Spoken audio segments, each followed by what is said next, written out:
Subscribe कीजिए ज्ञान centre को और बेल आइकन दबाइए इलेक्ट्रिक और टेक्नोलॉजी के वीडियो सबसे पहले देखने के। नमस्कार दोस्तों, ज्ञान सेंटर चैनल में मैं विपिन आपका बहुत बहुत स्वागत करता हूं और आज हम बात करने वाले हैं single phase submersible motor starter के बारे में। जी नहीं, बात नहीं करने वाले हैं, आज हम प्रैक्टिकल बनाने वाले हैं single phase submersible motor starter. जो आप यूज करते हैं कॉन्टेक्टर वाला, वो वाला स्टार्टर हम बनाएंगे। उसमें कौन सी स्विच यूज होगी, क्या यूज होगा, कौन सा कॉन्टेक्टर, रिले, सब कुछ आपको इस वीडियो में देखने को मिल जाएगा।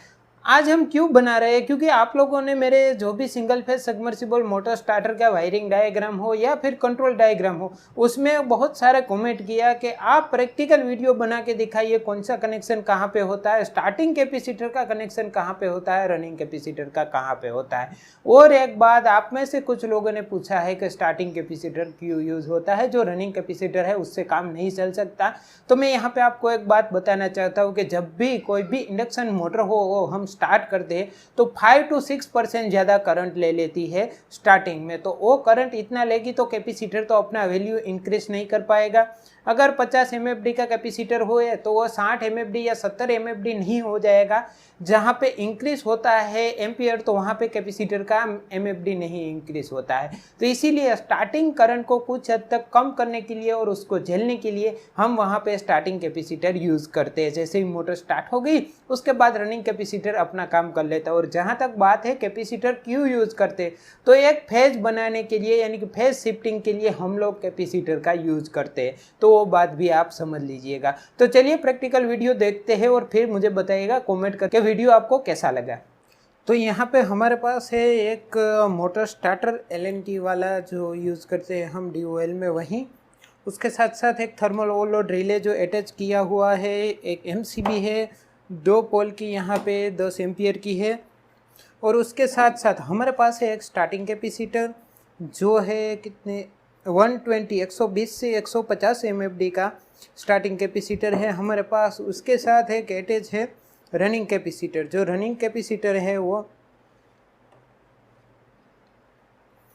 50 MFD का रनिंग कैपेसिटर हमारे पास अवेलेबल है। तो ये सब का यूज़ करके हम लोग बनाने वाले हैं single phase submersible motor starter. तो चलिए कैसे बनता है सब कुछ इंस्टॉल करते हैं। तो सबसे पहले हमें यहाँ पे इनपुट सप्लाई यानी कि 220 वोल्ट की सप्लाई की ज़रूरत पड़ेगी, जो हमने लिया है यहाँ पे MCB में। MCB से होके ये दोनों वायर हमारे मोटर स्टार्टर के ये थर्मल ओवरलोड रिले के दोनों एक एक टर्मिनल में आ गया। तो यहाँ पे पावर वायरिंग हो गई इसकी, और आउटपुट मोटर का हम लोग यहाँ से तीनों वायर लगा के ले लेंगे। अब बात आती है इसकी कंट्रोल वायरिंग की। तो इसकी कंट्रोल वायरिंग बिल्कुल ही सिंपल है, आपको यहाँ पे समझा देता हूँ।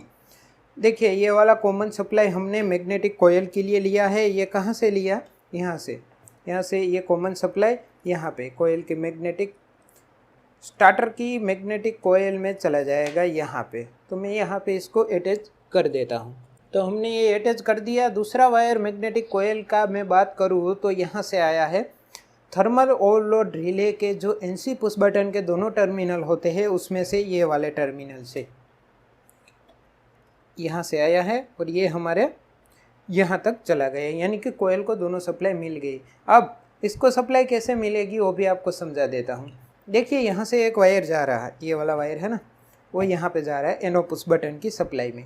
यहाँ से यहाँ पे गया, जब भी हम NO पुश बटन प्रेस करेंगे ये पावर यहाँ पे चला जाएगा। यहाँ से NC पुश बटन के ये टर्मिनल में चला जाएगा, यहाँ से यहाँ चला जाएगा, क्योंकि NC पुश बटन जब तक आप प्रेस नहीं करेंगे तब तक ये पावर यहाँ से यहाँ जाता रहेगा। होल्डिंग के लिए यहाँ पे एक वायर यूज़ हुआ है, जो कि ये स्टार्टर का ऑलरेडी मैंने पहले ही वीडियो बना दिया है, आपने नहीं देखा देख सकते। इसी तरह से इसका कंट्रोलिंग है। अब अलग से हम इसमें पुश बटन इंस्टॉल करेंगे। तो ये रहा पुश बटन और ये रहा 2 एक्सेलरी, यानी कि ये 3 चीज़ इंस्टॉल करके हम इसको बना देंगे single phase submersible motor starter. तो चलिए इसमें इंस्टॉल करते हैं। तो कैसे वायरिंग होगी, सबसे पहले ये कैपेसिटर में हटा देता हूँ। अब सबसे पहले हमें ये इंस्टॉल करना है इसमें NO ऑक्सिलरी को NO पुश बटन में। तो ये लॉक हो गई और ये दूसरा भी हम इसी तरह से, यानी कि 2 ऑक्सिलरी लगाएंगे और इसमें आएंगे 4 वायर। तो ये दोनों ठीक से अटैच हो गई है। ऐसे दबाएंगे दोनों एक साथ ऑक्सिलरी यूज़ कर सकते हैं। अब इसको यहाँ पे रख देते हैं। अब यहाँ पे मेरे पास कुछ 4 वायर है सबसे पहले 2 वायर का यूज़ करेंगे और इसका रिमोट कनेक्शन करेंगे ये वाली हमारी पुश बटन से। तो मैंने ये येलो वाले 2 वायर ले लिए। अब देखिए मैं इसका कनेक्शन कहाँ पे करता हूँ और कैसे होता है। तो चलिए मैं यहाँ पे करूँगा NO पुश बटन की दोनों सप्लाई के साथ इसका कनेक्शन। तो ये वाला बोल्ट मैं यहाँ से ओपन कर दूँगा।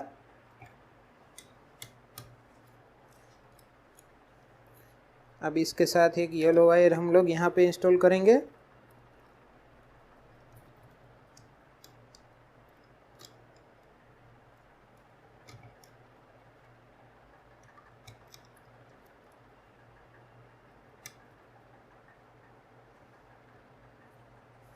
चलिए ये ठीक से इंस्टॉल हो गया है।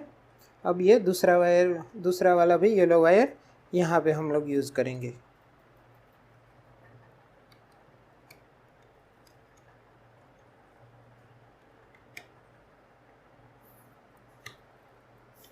चलिए दोनों वायर यहाँ पे ठीक से इंस्टॉल हो गए हैं। अब हमें इसको पुश बटन के साथ इंस्टॉल करना है। तो ये रहा पुश बटन, इसमें से कोई भी एक ऑक्सिलरी हम सिलेक्ट कर लेते हैं। तो इसमें कर देते हैं, दोनों में से कोई भी में आप एक में कर सकते हैं। ये NO ही है दोनों। तो यहाँ पे हमने एक टर्मिनल में यहाँ पे वायर कनेक्ट कर दिया है NO पुश बटन के ऑक्सिलरी में। अब दूसरा वायर भी हम यहाँ पे कनेक्ट कर देंगे इसी ऑक्सिलरी में।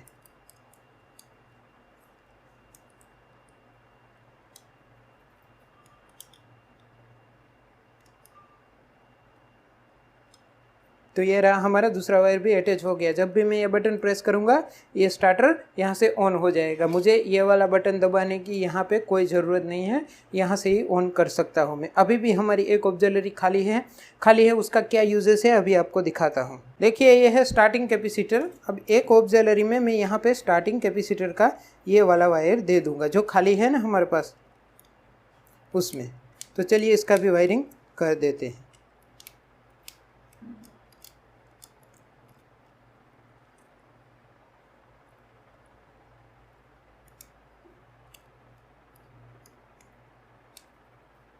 तो एक वायर मैंने यहाँ पे कनेक्ट कर दिया स्टार्टिंग कैपेसिटर का, जो हमारी ये ऑक्सिलरी खाली थी वो, और दूसरा वायरिंग यहाँ पे है इसका रिमोट कनेक्शन, यानी कि यहाँ से स्टार्ट करने के लिए स्टार्टर का।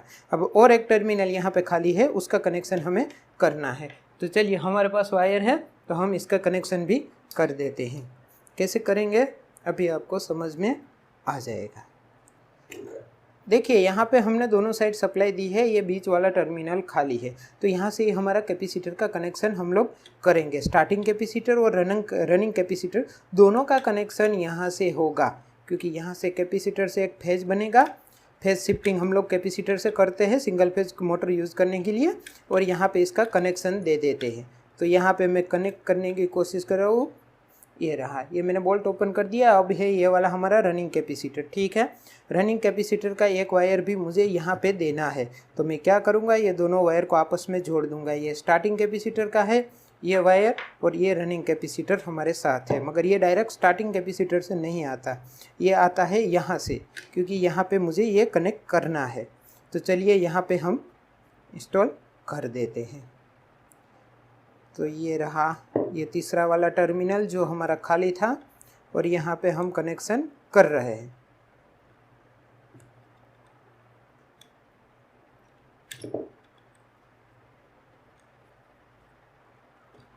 ये हो गया इसका कनेक्शन। अब हमारे पास और 2 वायर बचे हैं, और ये वाला कनेक्शन जो हमें करना है वो ये जो हमने बाकी रखा था स्टार्टिंग कैपेसिटर का, वो वाला यहाँ पे हम कर देंगे। जो बाकी था कनेक्शन वो वाला, चलिए इसमें कर देते हैं।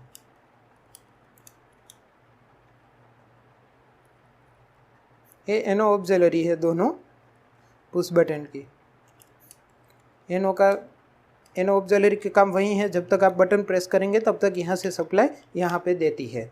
तो चलिए ये वाला भी हमने यहाँ पे कनेक्ट कर दिया। टोटल 3 वायर हमारे यहाँ से वहाँ पे गए हैं, और 4 वायर यहाँ पे आए हैं। चौथा वायर हमारा यहाँ से आया है। ठीक है, चलिए अब आगे बढ़ते हैं। ये 2 वायर यहाँ पे, 2 वायर यहाँ पे। अब दोनों में स्टार्टिंग कैपेसिटर और रनिंग कैपेसिटर का वायर यहाँ पे मैं कॉमन कर देता हूँ, दोनों को एक साथ जोड़ देता हूँ। चलिए हमने जोड़ दिया। अब दोनों की आउटपुट सप्लाई तो हमने ये बीच वाले टर्मिनल में दे दी है। अब इसमें पावर भी इनपुट भी देना पड़ेगा, तो इनपुट पावर मैं यहाँ से ले लूँगा। जो हमारा सिंगल फेज पावर ऑलरेडी आ रहा है तो मैं यहाँ से इसको इनपुट सप्लाई दे दूँगा, यानी कि दोनों कैपेसिटर में यहाँ से पावर जाएगी। तो चलिए, ये रहा कैपेसिटर हमारा, ये रहा वायर जो हमारी एमसीबी में से आ रहा है उसके साथ स्टार्टर का, और यहाँ पे हमने कनेक्शन कर दिया। अब होगा क्या, जो हमारा रनिंग कैपेसिटर है वो परमानेंट यहाँ से यहाँ कनेक्ट हो गया, ठीक है। ये वाले में से पावर लेके यहाँ पे फेज शिफ्टिंग करके दे रहा है। स्टार्टिंग कैपेसिटर है, स्टार्टिंग कैपेसिटर का वायर ये स्विच में आया है जो है एनो पुश बटन। अब जब इसका पावर कब तक जाएगा ये वाले वायर के साथ, जब तक ये बटन हम प्रेस करके रखेंगे तब तक ही इसका स्टार्टिंग कैपेसिटर काम कर पाएगा। रनिंग कैपेसिटर परमानेंट है यहाँ पे। तो चलिए अब इसको स्टार्ट करते हैं। हमारा स्टार्टर के हमारा वायरिंग सब कुछ ठीक है और स्टार्टर काम कर रहा है कि नहीं कर रहा है, चलिए इसको अब चेक करते हैं।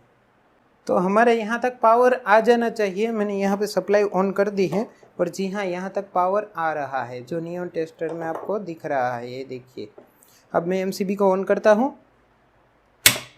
एमसीबी को ऑन कर दिया। अब हम ये वाला पुश बटन दबाएंगे, देखिए स्टार्टर ऑन हो गया, आपको आवाज़ आई होगी और यहाँ पे तीनों जगह पे पावर आ गया होगा। ये कैपेसिटर का और ये न्यूट्रल, ये कैपेसिटर से बना हुआ पावर और ये हमारा जो यहाँ से पावर आ रहा है ओ। तो इस तरह से आप बना सकते हैं खुद अपना। और यहाँ पे बंद करने की बात है तो यहाँ से कर सकते हैं, ये रहा बंद। अगर यहाँ पे एक एनसी पुश बटन आप इंस्टॉल कर देंगे 2 वायर लगा के, तो यहाँ से आप बंद भी कर सकते हैं रिमोटली, मगर रिमोटली बंद करने की कोई ज़रूरत नहीं, यहाँ से आप कर सकते हैं। और स्टार्ट आपको यहाँ से करना है, यहाँ से नहीं करना है, क्योंकि यहाँ से आप स्टार्ट करेंगे तो स्टार्टर तो यह स्टार्ट हो जाएगा मगर स्टार्टिंग कैपेसिटर काम नहीं करेगा। तो हमेशा स्टार्ट यही बटन ये दबाया, इसके साथ स्टार्टिंग कैपेसिटर भी ऑन हुआ तो स्टार्टर भी ऑन हो गया। और ये देखिए तीनों फेज बन गए, एक न्यूट्रल का, एक कैपेसिटर से बनाया हुआ और एक हमारा फेज। तो इस तरह से पूरा वायरिंग आप कर सकते हैं इसका single phase submersible motor starter. तो वीडियो आपने देखा, आपको ज़रूर से पसंद आया होगा। अगर वीडियो पसंद आया तो लाइक कर दीजिए, वीडियो को शेयर कर दीजिए और चैनल को सब्सक्राइब करना ना भूलें, क्योंकि इलेक्ट्रिक और टेक्नोलॉजी के बहुत सारे वीडियो आने वाले हैं। जय हिंद, वंदे मातरम।